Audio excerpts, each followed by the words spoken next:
Hello everyone, myself Basant Sahu from Bharati Group of Colleges Durg, and we are discussing about today from BSc Agriculture principles of experimental design. Okay, principles of experimental design means प्रयोगों अभिकल्पनाओं के सिद्धांत. ठीक है, यानी कि जो experimental design होती है उसके कौन कौन से प्रिंसिपल्स होते हैं उसके बारे में हम आज डिस्कस करेंगे.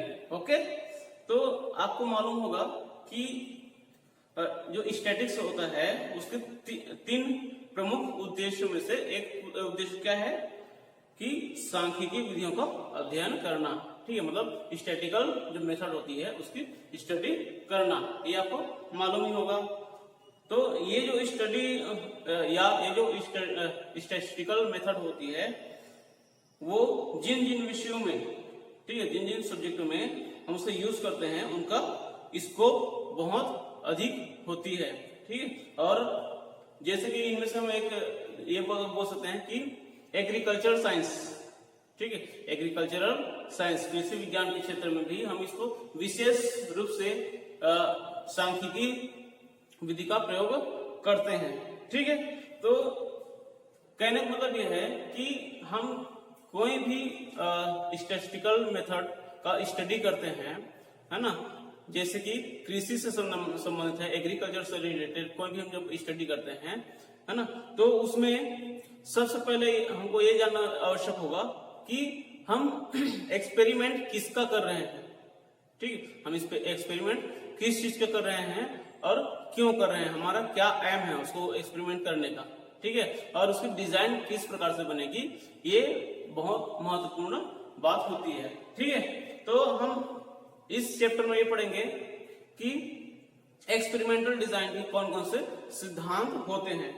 ओके, जैसे कि हम ये देखना चाहें कि कृषि के क्षेत्र में, ठीक है, एग्रीकल्चर के क्षेत्र में जैसे हम कोई एक्सपेरिमेंट करते हैं, कोई हम डिस्कवर करते हैं, तो मुख्यतः वो जो एक्सपेरिमेंट हम कहाँ पर करेंगे, खेतों में ही करते हैं. ठीक है, एग्रीकल्चर से संबंधित जैसे हमको कोई एक्सपेरिमेंट करना है तो हम उसको कहाँ पर करेंगे, कहाँ पर करते हैं, खेत में ही करते हैं. ठीक है, तो ये जो प्रयोग विविध समस्याओं को लेकर किए जाते हैं. ठीक है, विविध प्रकार के मतलब डिफरेंट टाइप के जो भी प्रॉब्लम्स होते हैं उसको लेकर एक्सपेरिमेंट किया जाता है. ठीक है, जैसे कि किसी को यह पता लगाना है कि कोई आपका खाद्य है, ठीक है, कोई एक खाद्यान्न लेते हैं, ठीक है, कोई एक हम प्रोडक्ट लेते हैं, तो उसके अकॉर्डिंग सपोज मेरे पास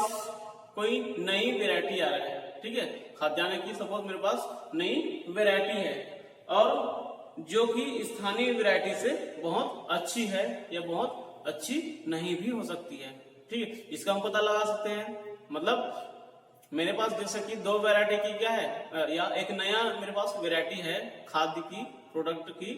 ठीक है, लेकिन वो जो प्रोडक्ट है, नई वाली जो प्रोडक्ट है, वो हमारी जो स्थानीय प्रोडक्ट होती है, ठीक है, स्थानीय जो वैरायटी है उनसे बहुत अच्छा है या बहुत बुरा है ना, इसका भी हम पता लगा सकते हैं. इसी प्रकार से हम यहाँ पर ये भी देख सकते हैं कि कौन सी वैरायटी अच्छी है, कौन सी बुरी है, और इसके साथ साथ ही आप जैसे कोई फर्टिलाइजर्स है, ठीक है, कोई उर्वरक है, उसकी भी जैसे हमको टेस्ट करना होता है, एक्सपेरिमेंट करना होता है कि वहां पर कौन से फर्टिलाइजर अच्छा है, कौन सा फर्टिलाइजर बुरा है, इसका भी आप पता लगा सकते हैं, है ना. इसके साथ साथ ही आप जैसे सीड रेट्स की बात करें, है ना, बीजों की जो दर की बात करें, रेट की बात करें, तो उसके भी हम मतलब कौन से बीज का रेट अच्छा है, कौन से बीज का रेट कम है या ज्यादा है ना, इसका भी हम एक्सपेरिमेंट कर सकते हैं. ओके, तो कहने का मतलब यह होता है कि क्षेत्र के मतलब किसी भी एरिया को हम एक प्रमुख उद्देश्य के लिए कई एक विषय जिन्हें क्या करते हैं हम लोग एक ट्रीटमेंट कहते हैं. जैसे कि हम फर्टिलाइजर को एक्सपेरिमेंट करना चाहें तो फर्टिलाइजर हो गया, है ना, सीड्स रेट हो गया आपका, है ना, वेराइटीज हो गई, या डिफरेंट डिफरेंट एरिया हो गई, ठीक है। तो इन सबको हम क्या कहेंगे, एक उपचार कहते हैं, एक ट्रीटमेंट कहते हैं, ठीक है। अब इन ट्रीटमेंटों का क्या करते हैं, हम एक तुलनात्मक अध्ययन करेंगे। क्या करेंगे, तुलनात्मक अध्ययन करेंगे, और इसके बाद हम यह भी पता लगाएंगे कि दो ट्रीटमेंट में, ठीक है, किन्हीं दो ट्रीटमेंटों में कितना अंतर है, या अंतर है या नहीं है ना, उसको भी हम वहां पर पता लगाएंगे, ठीक है। मतलब दो ट्रीटमेंटों में अंतर हम जब जो पता लगाते हैं उसको हम क्या कहेंगे, सार्थक अंतर कहते हैं, यानी कि सिग्निफिकेंट डिफरेंस कहते हैं, ठीक है। तो उसमें भी हम यह पता लगा सकते हैं। इसी प्रकार से यह अंतर केवल उपचारों की उत्पादन क्षमता में अंतर कारण हो सकता है, या उसमें किसी अन्य कारण से हो, ठीक है। मतलब हम जो डिफरेंस वहां पर फाइंड करते हैं, ठीक है, जो हमको डिफरेंस वहां पर मिलता है, वो डिफरेंस क्या उनके ट्रीटमेंट के डिफरेंस के कारण है या किसी अन्य कारण से है, ठीक है। तो इसका भी हम यहाँ पर पता लगा सकते हैं, ओके। तो यहां पर हम क्या देखेंगे कि डिफरेंट डिफरेंट ट्रीटमेंट के बीच जो वेरिएशंस होते हैं वह सिग्निफिकेंट है या नहीं है, ठीक है। डिफरेंट डिफरेंट ट्रीटमेंट के बीच में जो भी वेरिएशंस होते हैं, है ना, उसमें सिग्निफिकेंस है या नहीं है, वो सार्थक है या नहीं है, इसका भी हम पता लगाएंगे। और कौन कौन से ट्रीटमेंट के बीच आपका सिग्निफिकेंस डिफरेंस है, ये इसको भी हम पता लगाएंगे, ठीक है। और इस प्रकार से सभी ट्रीटमेंटों को एक साथ लेकर उनका हम क्या करेंगे, कंपेयर करेंगे, ठीक है। सभी ट्रीटमेंटों को हम एक साथ लेकर उसको कंपेयर करेंगे, ठीक, और एक निष्कर्ष तक पहुंच जाते हैं, ठीक है। तो ये हो गया प्रिंसिपल ऑफ एक्सपेरिमेंटल डिजाइन का एक इंट्रोडक्शन कह सकते हैं इसको, ओके। अब हम ये देखेंगे कि ट्रीटमेंट हम किसको कहते हैं, क्या होता है ट्रीटमेंट, एक्चुअली में ट्रीटमेंट क्या होता है। तो हम स्टडी के लिए जो सब्जेक्ट चुनते हैं, ठीक है, स्टडी के लिए जो प्रयोग करता है, जो एक्सपेरिमेंट करने वाला है, वो जिसका मूल्यांकन करता है या मूल्यांकन करने के लिए खेत में या अन्य स्थान में प्रयोग करता है, उसको हम क्या कहेंगे, ट्रीटमेंट कहते हैं, ठीक है। यानी कि एक्सपेरिमेंट करने वाले जिन एक्सपेरिमेंट करने के लिए या उसका इवैल्यूएशन करने के लिए, उसका मूल्यांकन करने के लिए जिस स्थान का प्रयोग करते हैं या जिन वस्तुओं का प्रयोग करते हैं या जिन विषय का प्रयोग करते हैं, उनको हम ट्रीटमेंट कहते हैं, ठीक है। जैसे कि किसी खाद की डिफरेंट डिफरेंट वेराइटीज हो गया, ठीक है, किसी फर्टिलाइजर्स की या किसी खाद की डिफरेंट डिफरेंट वेराइटीज हो गया है, या डिफरेंट डिफरेंट उसकी रेट्स हो गई है, या डिफरेंट डिफरेंट उसके जो आपका कीटनाशक होता है वो भी क्या होगा, ट्रीटमेंट कहलाएगा, ठीक है। समझ आया, ये हो गया आपका ट्रीटमेंट। तो ट्रीटमेंट हम किसको कहेंगे कि एक्सपेरिमेंट करने वाला जिस सब्जेक्ट में एक्सपेरिमेंट करता है या जिन वस्तुओं का एक्सपेरिमेंट करता है या जिन क्षेत्रों का एक्सपेरिमेंट करता है, उन्हीं को हम ट्रीटमेंट कहते हैं, ठीक है। जैसे कि डिफरेंट डिफरेंट वेराइटीज हो गया, डिफरेंट डिफरेंट फर्टिलाइजर हो गया, डिफरेंट रेट्स हो गए, या डिफरेंट डिफरेंट कीटनाशक हो गया, ठीक है। तो ये सबको हम क्या कहेंगे, ट्रीटमेंट कहते हैं, ओके। अब परीक्षण सामग्री यानी कि एक्सपेरिमेंटल मटेरियल। एक्सपेरिमेंटल मटेरियल क्या होगा कि यह वह पदार्थ या वह सामग्री होता है जिस पर उपचारों का मूल्यांकन हेतु प्रयोग किया जाता है। मतलब जिस पर हम ट्रीटमेंट करते हैं, जिस पर हम ट्रीटमेंट करते हैं, और या हम ये बोल सकते हैं कि ट्रीटमेंट करने के लिए, है ना, ट्रीटमेंट करने के लिए जिन सामग्रियों का हम प्रयोग करते हैं, ठीक है, ट्रीटमेंट करने के लिए जिन सामग्रियों का हम प्रयोग करते हैं, यूज करते हैं, उसी को हम क्या कहेंगे, एक्सपेरिमेंटल मटेरियल कहेंगे, यानी कि परीक्षण सामग्री कहते हैं। जैसे कि खेत हो गया, मिट्टी हो गया, गाय का झुंड हो गया, अस्पताल के जो पेशेंट हैं वो हो गया है, या आटा या घोल, है ना, ये सब क्या है, मतलब जिसका हम एक्सपेरिमेंट करने के लिए यूज करते हैं। ठीक है, एक्सपेरिमेंट करने के लिए हम जिस चीज का या जिस सामग्री का यूज करते हैं उसी को क्या कहेंगे, हम एक्सपेरिमेंटल मटेरियल कहते हैं। ओके, इसी प्रकार से एक्सपेरिमेंटल यूनिट, परीक्षण इकाई, ये क्या होगा, ये सामग्री के उस अंतिम भाग का नाम है जिस पर किसी ट्रीटमेंट का प्रयोग किया जाता है। ठीक है, यानी कि जिस पर प्रयोग किया जाता है, जिस पर ट्रीटमेंट किया जाता है उसका, या जो हम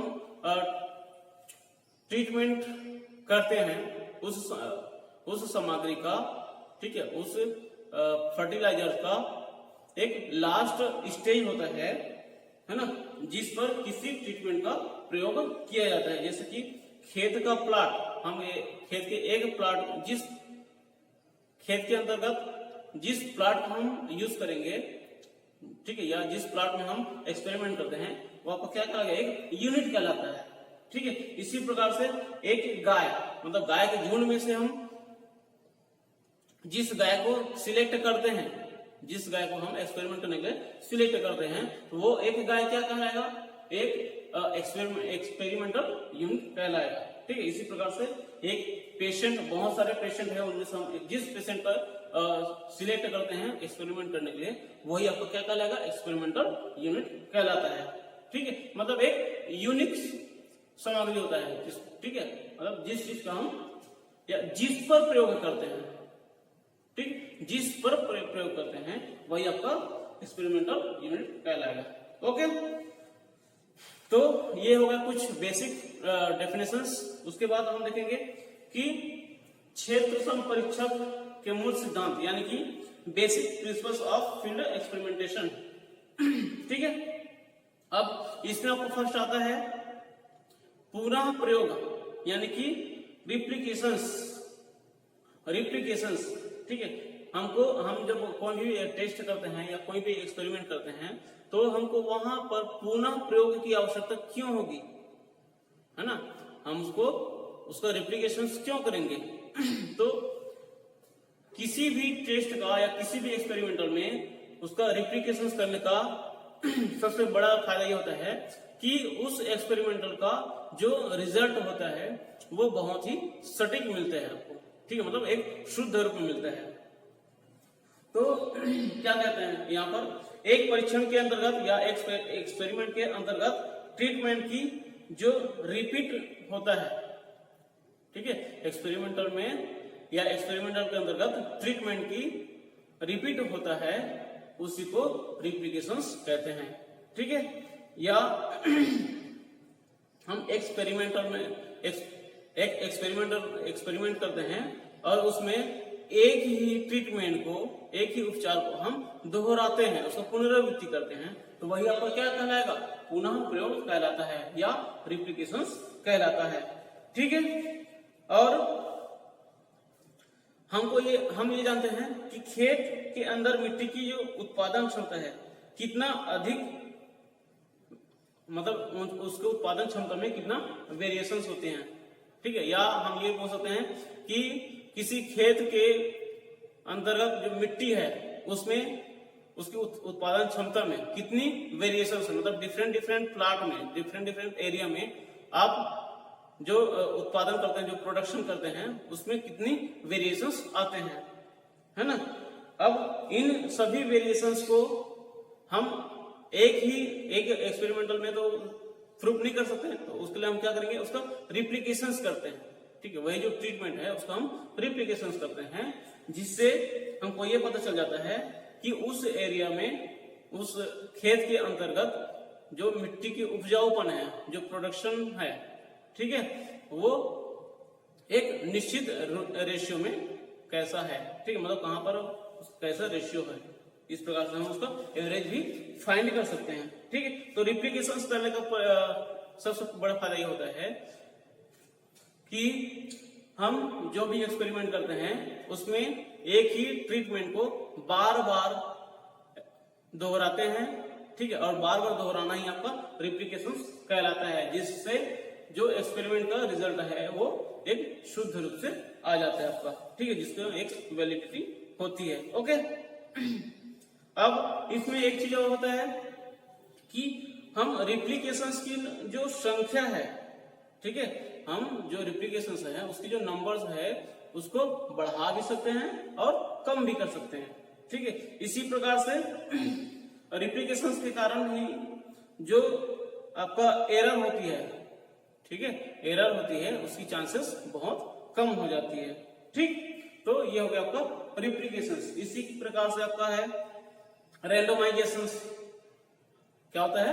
रैंडमाइजेशंस। तो रैंडमाइजेशन में क्या होगा, यादृच्छिकरण में क्या होगा कि हम जिस प्लॉट का एक्सपेरिमेंट करते हैं, ठीक है, जिस प्लॉट का एक्सपेरिमेंट करते हैं, सपोज ये एक खेत है, ठीक है, सपोज ये एक खेत है और इस खेत को मैं एक अलग अलग ब्लॉक में डिवाइड कर देता हूं, ठीक है, अलग अलग ब्लॉक में इसको मैं डिवाइड कर देता हूं, ठीक है। अब इन ब्लॉकों में से जो number of treatment, in block में नंबर ऑफ ट्रीटमेंट, सपोज यहां पर नंबर ऑफ ट्रीटमेंट 4 है, यहां पर नंबर ऑफ ट्रीटमेंट, सपोज हम ये बोल सकते हैं कि नंबर ऑफ ट्रीटमेंट क्या है, 1 से लेकर 19 तक का है, 1 से लेकर 19 तक का है, ठीक है, 1 to 19, ठीक है। जो नंबर ऑफ ट्रीटमेंट कितना है, 1 to 19 है। तो जितना नंबर ऑफ ट्रीटमेंट होते हैं उतने ही आप नंबर ऑफ रिप्लिकेशंस भी ले सकते हैं, ठीक है, या उससे कम भी ले सकते हैं, वो आपके ऊपर डिपेंड करता है। लेकिन जैसे कि हम रैंडमाइजेशन करेंगे इसका, ठीक है, जो नंबर ऑफ ट्रीटमेंट यहाँ पर 1 to 19 है, अब हमको इसका रैंडमाइजेशन करना है। तो रैंडमाइजेशन करने के लिए हमको ये देखना आवश्यक है कि हम किसी भी नंबर का 1 से 19 तक के किसी भी नंबर का हम दोबारा नहीं लिख सकते, ठीक है, मतलब यह दोबारा नहीं लिख सकते। सपोज यहाँ पर 4 है, यहाँ पर 6 है, यहाँ पर 10 है, ठीक है, यहाँ पर 1 है, यहाँ पर आपका 3 है, 5 हो गया, ठीक है। तो इस प्रकार से यहाँ पर 7 ले लेंगे, 8 हो गया, 11 हो गया है, एंड 15 हो गया, 16, 18, ठीक। तो कहने का मतलब ये है कि हम जो भी रैंडम नंबर लेते हैं, जो भी हम रैंडम नंबर लेते हैं, ठीक है, मतलब एक टेबल से हम एक जो रैंडम नंबर कहां से लेंगे, एक टेबल से लेंगे, ठीक है, उसका एक टेबल होता है, उससे ही हम रैंडम नंबर लेंगे। मतलब 1 to 19 है, नंबर ऑफ ट्रीटमेंट कितना है, 1 to 19 है, तो इसका मतलब हम एक्सपेरिमेंट टेबल से, ठीक है, जो रैंडम नंबर लेंगे वो 20 से कम होना चाहिए। क्या होना चाहिए? 20 से कम होना चाहिए, लेस देन 20 होनी चाहिए, ठीक है। और जब हम उसका रैंडमाइजेशन करते हैं तो हमको वहां पर यह देखना होता है कि कोई भी ट्रीटमेंट दोबारा रिपीट नहीं होना चाहिए, ठीक है। यहाँ पर आप देख रहे हैं कि कोई भी नंबर रिपीट नहीं है, ठीक है। तो ये एक इंपॉर्टेंट चीज होती है रैंडमाइजेशन के लिए, ठीक। और उसके बाद हम देखेंगे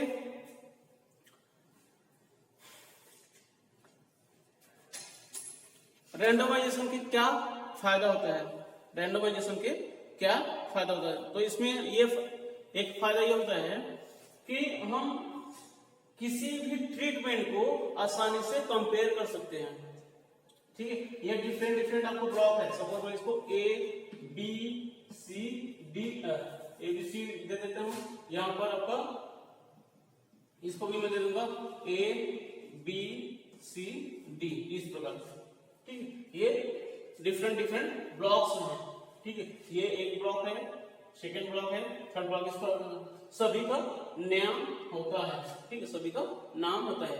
अब यहाँ पर जब हम रैंडमाइजेशन करेंगे, जब हम इसका रैंडम नंबर सिलेक्ट करेंगे तो वहां पर हमको ये देखना पड़ेगा कि 4 है, यहाँ पर नंबर ऑफ ट्रीटमेंट यहाँ पर 4 है, तो नंबर ऑफ रिप्लिकेशंस वो आप अपने अकॉर्डिंग ले सकते हैं, ठीक। यहाँ पर 4 है तो आप यहाँ पर 5 ले सकते हैं, ठीक। मतलब ये सेम नहीं होना चाहिए, कोई भी जो नंबर है, रेंडम नंबर है, वो सेम नहीं होना चाहिए। अगर सेम नहीं होगा तो हम वहां पर आसानी से दोनों में कंपेयर कर सकते हैं। ठीक है, तो ये हो गया आपका principles of experimental design. Okay, समझ में आया अब तक का? Okay, thank you.